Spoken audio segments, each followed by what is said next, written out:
Bonjour à toutes et à tous et bienvenue pour cette séquence du Grand Paris circulaire consacrée aux solutions répondant à la loi anti-gaspillage pour une économie circulaire, la loi AGEC. Recycler des jouets, des fenêtres, du matériel médical, nous allons voir comment cela est possible et quelles sont les initiatives en cours de développement. Alors je suis pour cela avec Lucille Delgrange, bonjour. Vous êtes chargée du partenariat avec les professionnels de l'enfance à l'association Rejouer. Bonjour et bienvenue. Et vous êtes avec Axel Lamoine. Bonjour. Bonjour. Vous êtes animateur du centre aéré ALP Marolles à Boissy-Saint-Léger. Alors, avant de vous donner la parole, on va découvrir cette association, son fonctionnement, Rejouer. On est à Vitry-sur-Seine, sur le territoire de Grand Orly et Seine-Bièvre. On regarde tout de suite, on en parle tout de suite après.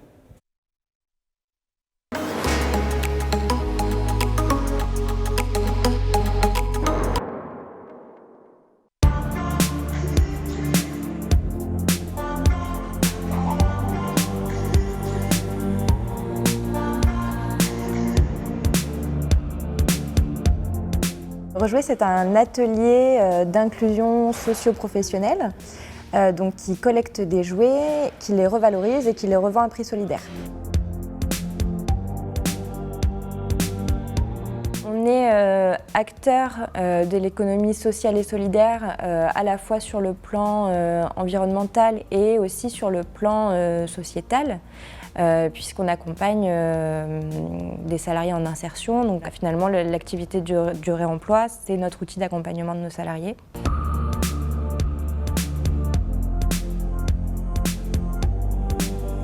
On revalorise 55 000 jouets par an en moyenne.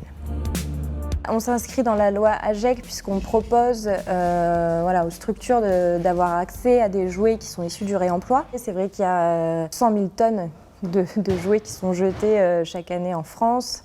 Ça fait l'équivalent de 10 tours Eiffel par an. La collecte, c'est des dons de particuliers majoritairement qui nous apportent leurs jouets directement ici sur l'atelier. On va vraiment regarder l'état général, on va vérifier que ce soit bien du jouet, du jeu, du livre. Et on va bien vérifier aussi qu'il y ait le sigle CE, qu'il y ait toutes les normes soient bonnes, que ce ne soit pas un jeu trop ancien aussi. On prend des choses incomplètes par contre, puisqu'on a un système de pièces détachées qui nous permet de recomposer certains jeux et jouets.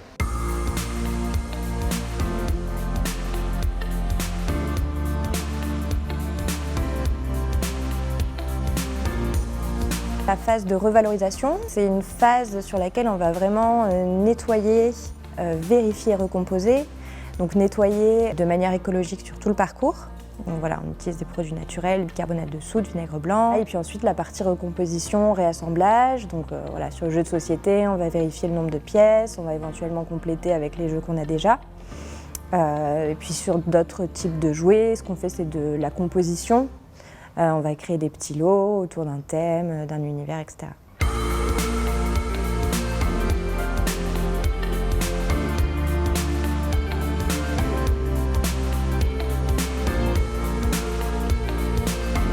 Rejouer, c'est 50% du prix neuf. On apprécie aussi l'état du jouet. S'il y a des petites marques d'usure, ce genre de choses, ça peut aller jusqu'à moins 70% du prix.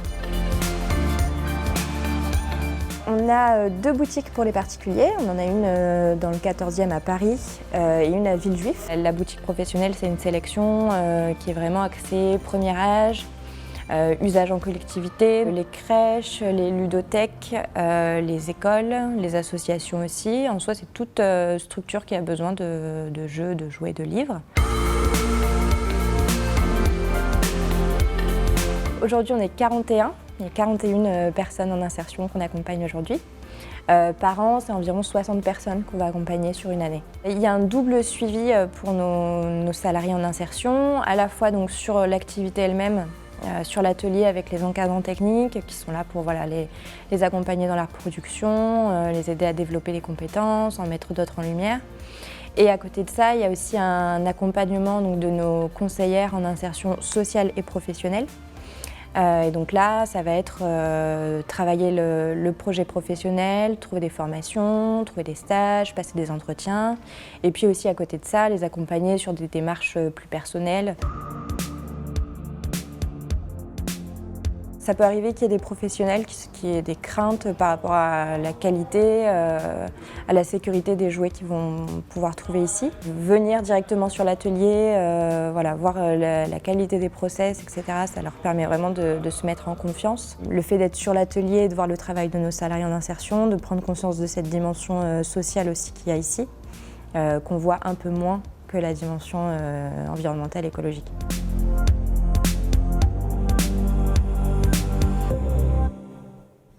Alors, Lucille Delgrange, on vient de vous voir expliquer le fonctionnement de l'association. On voit qu'il y a un double enjeu, parce qu'il y a une dimension écologique et puis il y a une dimension d'insertion sociale. Expliquez-nous ces grands enjeux. Oui, alors en fait, c'est vrai que Rejouer, c'est à la fois des actions écologiques, puisqu'on collecte des jouets et qu'on va leur donner une seconde vie, après tout un parcours de nettoyage, de vérification, de recomposition.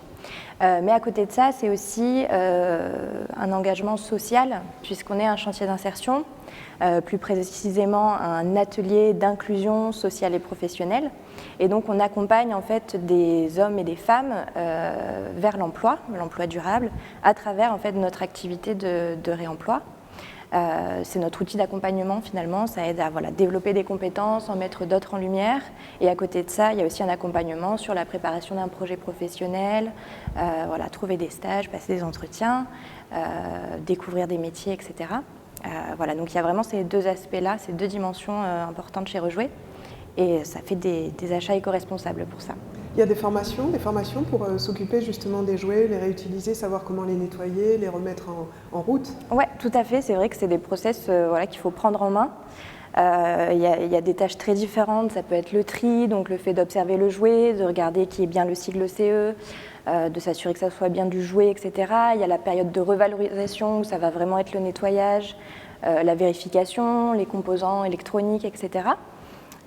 Et puis il y a aussi la partie mettre un prix, donc pouvoir évaluer la valeur d'un jouet, intervenir aussi en boutique, faire du conseil client, de la vente, etc. Donc il y a plein de postes différents dans l'association et qui permettent de développer plein de compétences. Et alors comment, on va voir tout à l'heure avec Axel, mais comment réagissent les acheteurs potentiels? Donc est-ce qu'il y a une forte demande, il y a un marché sur ça? Alors oui, totalement. C'est sûr que c'est quelque chose qui monte en plus. Il y a de plus en plus de personnes qui sont sensibilisées à l'achat de seconde main, au réemploi. Nous, on s'adresse à la fois aux particuliers et aux professionnels. C'est-à-dire qu'on a des boutiques qui sont pour les particuliers où tout le monde peut venir acheter. Donc c'est vraiment en fonction de sa sensibilité. On peut venir pour différentes raisons. Et on a une boutique qui est vraiment dédiée aux professionnels de l'enfance. Là, l'idée, c'est de leur donner un accès à une sélection plus adaptée à l'usage en collectivité, etc. C'est vrai que c'est parfois un public un peu plus compliqué à convaincre parce qu'évidemment, on s'adresse à l'usage en collectivité. Il faut s'assurer de la qualité, de la sûreté des jouets, des jeux qu'on met dans les mains des enfants. Donc il peut y avoir des réticences. L'idée, c'est de pouvoir y répondre à ces interrogations, montrer qu'on a des process de qualité, qu'on répond vraiment aux normes, qu'il y a un nettoyage très précis, qu'il y a des vérifications, du réassemblage, etc. Donc c'est comme dans le reportage, vous faites visiter les ateliers pour montrer comment c'est fait? Oui, exactement. En fait, la boutique pour les professionnels, elle est directement sur notre atelier. C'est vraiment une petite partie au bout de l'atelier. Donc ça permet de visiter, de voir comment on travaille, de voir aussi les quantités de jouets qu'on peut avoir. Et aussi, du coup, de prendre conscience des deux dimensions, puisque c'est vrai que l'aspect écologique, ça se voit assez facilement. L'aspect social, c'est un peu plus compliqué à mettre en avant. Et le fait de venir, de voir tous nos salariés qui travaillent ici, ça met en avant ça aussi.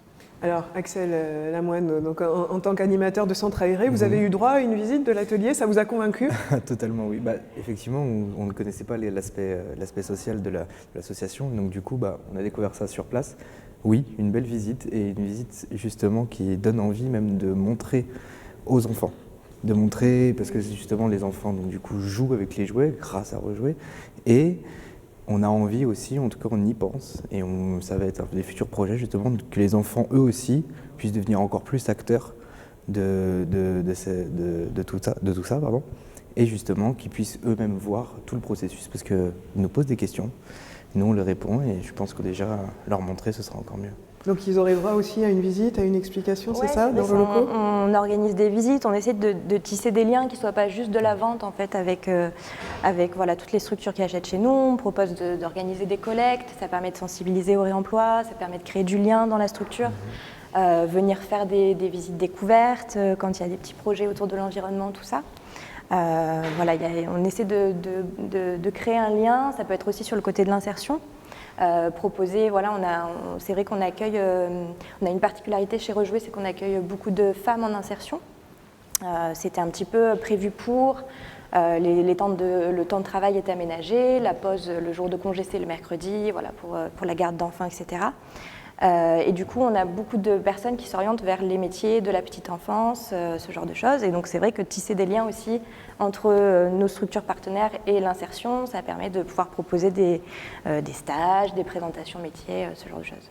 Et alors Axel, en tant qu'acheteur, vous avez été satisfait des produits? Est-ce que vous aviez des hésitations un peu avant? Alors, hésitation, non, absolument pas. Parce que déjà, notre centre aéré est donc un label AR, donc en fait, est totalement beaucoup de projets en fonction du développement durable, rendre les enfants vraiment acteurs de leur environnement avec du compost, du tri et tout simplement aussi les jouets.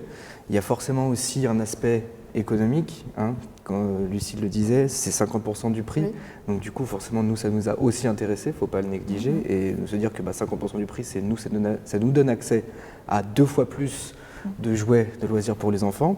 Donc ça nous a attiré dans un premier temps, puis après voir l'immensité de l'atelier, tout le travail qui est effectué, voir la précision et surtout la qualité au rendu final, c'est quasi neuf. Hein. Vraiment, moi qui en plus l'utilise au quotidien avec les enfants et les enfants qui l'utilisent au quotidien, les jouets qu'on a, donc ça fait 3 ans qu'on vient chez Rejouer, et les jouets qu'on a achetés il y a 3 ans, ils sont encore fonctionnels et on s'amuse encore avec.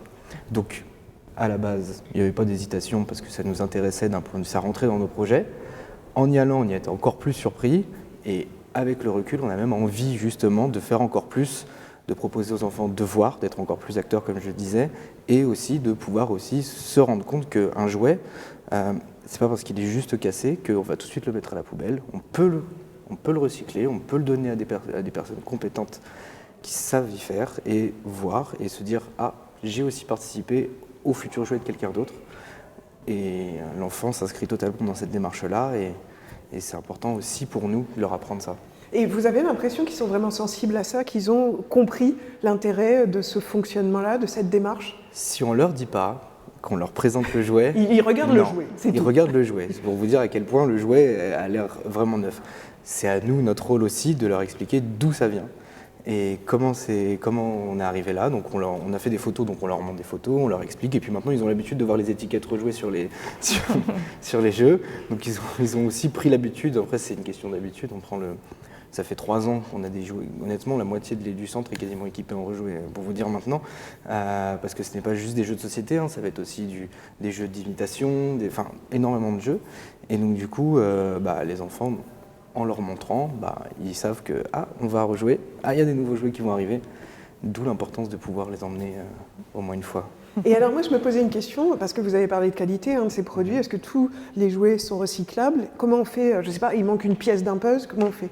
Alors, nous, c'est vrai qu'on prend beaucoup de choses qui sont incomplètes. On a un système de pièces détachées en fait, qui nous permet de recompléter. Donc sur le jeu de société, on a des étagères pleines de jeux déjà, et quand on reçoit un nouveau jeu, s'il manque des pièces, on va les piocher dans les pièces détachées pour les faire repartir. Sur le puzzle, c'est un petit peu plus compliqué, mais sur le jeu de société, on le fait déjà. Sur tout ce qui est recomposition d'univers, donc on va recevoir, il y a un enfant qui va nous donner sa ferme, il y a un autre qui va nous donner le tracteur et une petite fille qui va nous donner les animaux. Ça nous permet de recomposer un lot avec la structure, les animaux, le tracteur, et de faire comme ça des recompositions d'univers. Donc ça, c'est vrai que plus on en a et plus ça nous permet d'en faire. On fait ça sur l'univers, mais sur le jeu de construction, voilà. Et sur le volet inclusion sociale, vous avez parlé par exemple des femmes qui travaillaient pas mal chez vous parce que les horaires conviennent et les conditions de travail sont bien adaptées. Quels sont leurs parcours après? Est-ce que ça veut dire qu'elles peuvent partir après, ou ils peuvent partir travailler ailleurs dans ce même type de fabrique? Oui, alors de toute façon l'idée c'est que c'est vraiment un tremplin de passer chez Rejouer. C'est un contrat entre 6 mois et 2 ans. Après, c'est leur propre projet professionnel. Ça peut être travailler dans une crèche, travailler dans une école, etc. Après, malheureusement, il n'y a pas encore beaucoup de structures professionnelles qui emploient des salariés dans le réemploi du jouet. Mais ça se développe au fur et à mesure. En tout cas, elles acquièrent, les personnes qui travaillent chez nous, des compétences énormes dans le domaine du réemploi et de la revalorisation. Et vous, en tant que partenaire justement des professionnels de l'enfance, vous avez l'impression que ça commence à monter en puissance, cette volonté d'avoir recours à vos services? Oui, totalement. C'est vrai qu'il y a de plus en plus de personnes qui ont envie, pour différentes raisons. Ça peut être pour l'aspect écologique, pour l'aspect social, pour l'aspect local, pour l'aspect petit prix, pour l'aspect aussi associatif, de se dire c'est plus petit qu'un grand magasin. Oui, il y a de plus en plus de personnes qui répondent à ça, de plus en plus aussi de collectivités, de structures publiques qui s'interrogent. Ça fait partie aussi de ce pourquoi on est là, la loi AGEC, etc. Ça prend forme, ça prend de l'importance. Donc nous on veut y répondre le plus possible. On est disponible pour répondre aux interrogations, pour expliquer comment est-ce qu'on peut répondre, notamment je pense au marché public. C'est vrai que ça paraît compliqué de répondre à un marché public en tant qu'association, on n'a pas de catalogue, etc. Mais on le fait déjà, on a un système qui permet d'y répondre, de proposer, de garantir en tout cas un accès à certains jeux, à certains jouets. Donc on le fait déjà et on veut le faire encore plus.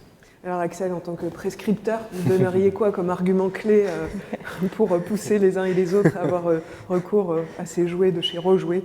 Déjà, vous avez vu une petite partie, ça donne envie de voir vraiment l'envers du décor, toutes les étapes en tout cas pour ces jouets-là, et leur donner une seconde vie. Et puis surtout, honnêtement, on est extrêmement satisfait. Donc moi, s'il fallait noter, je noterais 20 sur 20 de toute façon. et de toute façon, on est limité dans notre travail à venir que de temps en temps, 1 ou 2 fois par an pour venir, mais si on pouvait venir plus régulièrement, on viendrait plus régulièrement. Et en tout cas, c'est vraiment super de savoir que d'autres collectivités aussi profitent de ça, parce que vraiment, au-delà de l'aspect, l'enfant a le pouvoir de découvrir plein de nouveaux jeux. Il y a aussi ça, qui est tout simplement le fait de se dire que les jouets, ils vivent, ils revivent. Il y a tout un développement durable, on s'inscrit dans cette boucle, dans cette chaîne-là. Et donc, du coup, les enfants eux-mêmes deviennent acteurs et dès leur plus jeune âge, deviennent acteurs de ça, voient comment ça fonctionne et ça leur donne envie. Honnêtement, nous, on le ressent sur les enfants. Ça leur donne envie de s'inscrire vraiment dans cette démarche environnementale et au quotidien sur chaque chose. Donc, par le jouet, par le loisir, accéder à ça fonctionne et ça marche très bien pour les enfants. Donc moi, c'est ce que je conseille, c'est pour les particuliers et pour les professionnels aussi qui travaillent avec les enfants, on capte leur attention. Donc un projet à multifacettes et pour donner plusieurs vies à ces jouets avec du sens et de l'inclusion sociale. Merci beaucoup Lucille et Axel pour cette présentation très riche de ce projet, de cette association qui marche bien. Merci beaucoup, on vous souhaite le meilleur pour la suite.